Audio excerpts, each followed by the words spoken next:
I always start. I grew up in Cicero. I'm Czech. That's my ancestry. My family kind of did what your families are doing, but about 75 years ago, they came to Pilsen. They made a little more money. They moved to South Lawndale, a little village. They made a little more money. And they moved to Cicero. That was the story of my family. You know, very working class and moving out in that direction. And I don't know why exactly, but immigration has just always been very kind of, I don't know, it moves me, you know, very much. Sometimes when I talk about it, I'll tear up about it. And it's kind of like, there's just something going on with me, and I don't exactly know what it is either, you know what I mean? But so it's been always kind of a natural interest. It just naturally motivates me. And I went to USC, and I studied Spanish. And I thought I would be a Spanish teacher. I wasn't good at it. I tried it. And you know, I was not going to torture children for 30 years with a bad teaching, right? They should have paid me for that alone, for leaving teaching. So, and I got into book publishing and editing, and I started working on bilingual textbooks. You know, I was a young guy, I was in my 20s. And then I went to Washington, D.C., and I worked for a national Latino organization called National Association of Latino Elected Officials. And I became an immigration policy analyst. I would go to Capitol Hill, I would listen to hearings, I would testify. I began to learn about immigration statistics and history and law in the U.S. And then this will just give you 30 seconds more. My wife and I, who we had not been together for a while, then we got back together. One of us had to move because she was in Chicago. I moved back to Chicago. I thought I was going to stay in Washington, D.C. the rest of my life. And I came back here and I started working at the Latino Institute. It doesn't exist anymore. It was a policy institute. And we published research. We were trying to educate the news media and politicians about, you know, who are Mexicans, who are Puerto Ricans. I mean, as you know, there's just all this kind of negative information or just misunderstanding, you know. So I just enjoyed that, and then about 10 years ago, a little more than 10 years ago, I just went on my own as an independent.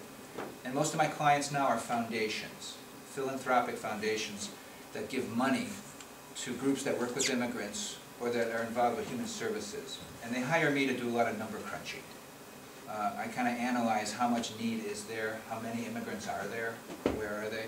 So I work for foundations around the country, maybe mostly here in Chicago. That's kind of what I do. And I try to use numbers, because in Washington at that job I learned how to use statistics to kind of tell a story, which is what I'm going to, that's exactly what I'm doing here now with you. So if we go to the next slide, I wanted to kind of set the stage for you about the Midwest, all right? So you see we're Chicago and Illinois here. And this is back in 1970. And this is showing the number of Mexican immigrants, right, by counties. This is back in 1970. 1970 is an important period because in 1965, American immigration law was rewritten in a big way, and it changes the kind of immigration coming to the United States. Prior to 1965, immigration was extremely biased towards European countries, and the numbers, the caps, were very low. So in the 50s and the 40s and the 30s, the United States had very little immigration, very little. 65, they changed that, and that's why we start to have Asian and Latino immigration. The other thing that happens around this period, and I have to think what year was it? It was in the 60s.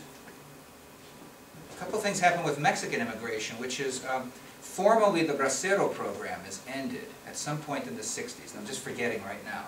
The Bracero program, as a lot of you know, was this program that brought Mexican laborers into the U.S. with a legal status, right?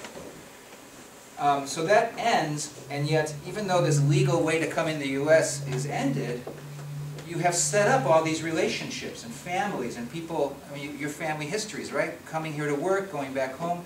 All that stuff was set in place in the 40s, 50s, and 60s. And then they say, well, we're going to end the law. But what happens is when you can take a law away, but you can't change social relationships. It doesn't happen overnight, right? People have a 30-year history of migrating and living with one foot in one country, one foot in the other, and that continues. It begins to lead to increasing undocumented immigration from Mexico because there was no way to come here legally. It wasn't like more people were coming. necessarily. They took away the legal way to do it.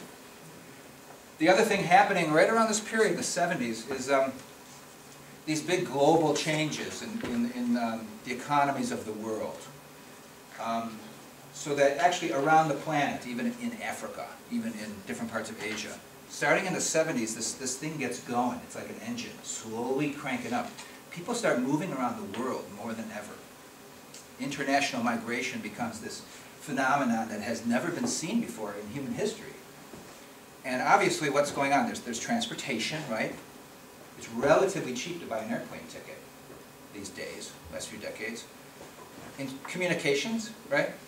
If you're on the other side of the world, you're less and less likely to be that isolated from other people, right? You Skype with your friends back in Mexico or something like that.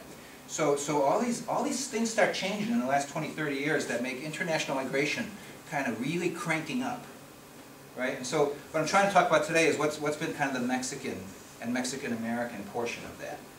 So, okay, so here's 1970, and now you had this long-standing Latino-Mexican presence in the Midwest because if you look back in the literature, in the 1920s, and after the Revolution, partly because of the Revolution, people had to flee Mexico, but partly because of economic changes in the United States, you start drawing Mexican workers to the Midwest and to beet farming in Michigan. Mexicans came because beets are a source of sugar. It was a big industry. To steel mills in the south side of Chicago. And so you had these economic changes starting to draw Mexicans. Wrapped up with the war, there was a shortage of labor here. The revolution forcing people to leave Mexico. All these changes happening. So here's 1970, and then we're going to jump ahead to the year 2000 now, okay? And you just see, boom, well, these things I've been telling you about, this is what happens. All these economic and social forces, this engine that's kind of like going now into 4th or 5th gear, is, these numbers are the same as in the last map. So the colors are the same. And you can just see, I mean, these darkest colors are just in a lot of places now. You have Mexican immigrants in Minneapolis in big numbers. There never used to be Mexican immigrants in Minneapolis, you know, hardly. And you see, the capital of Indiana, right? What's the name of the capital of Indiana? Indianapolis, for example, down there, right? Kansas City, all these places, but all these other counties too, right? And then within all of this, within this regional change, boy, this is a lot more relaxing to talk with a microphone. Oh, I can just kind of breathe. The other thing that's a special angle on all this is that Metro Chicago is a really special animal on the planet. In the last 10, 20 years, sociologists have started to write about what they call global cities. And basically, in a nutshell, there are, depending on how you measure it, there's 5, 10, 15, 20 metropolitan areas in the world that basically run the world's economy. The financial flows go through these cities. The loans that are made to businesses around the world, the investments.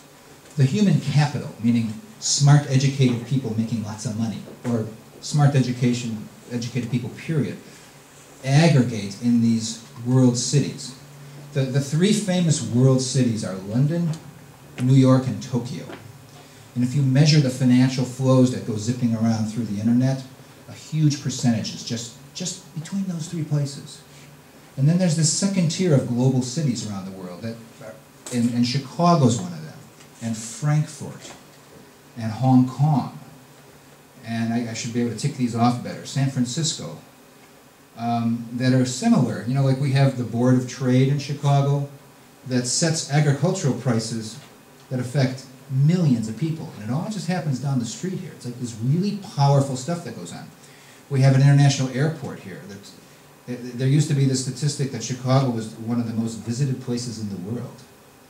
And you would say, well, how can that be that people visit Chicago more than any other place, right? Because usually you would think, well, people must be going to Rio de Janeiro or San Francisco, right? A beautiful place. Well, that O'Hare Airport had more visitors than anybody else. And so as a nexus of economic activity, Chicago's really important. So why am I saying this? It's because in these global cities, what you've had happen is you have this concentration of human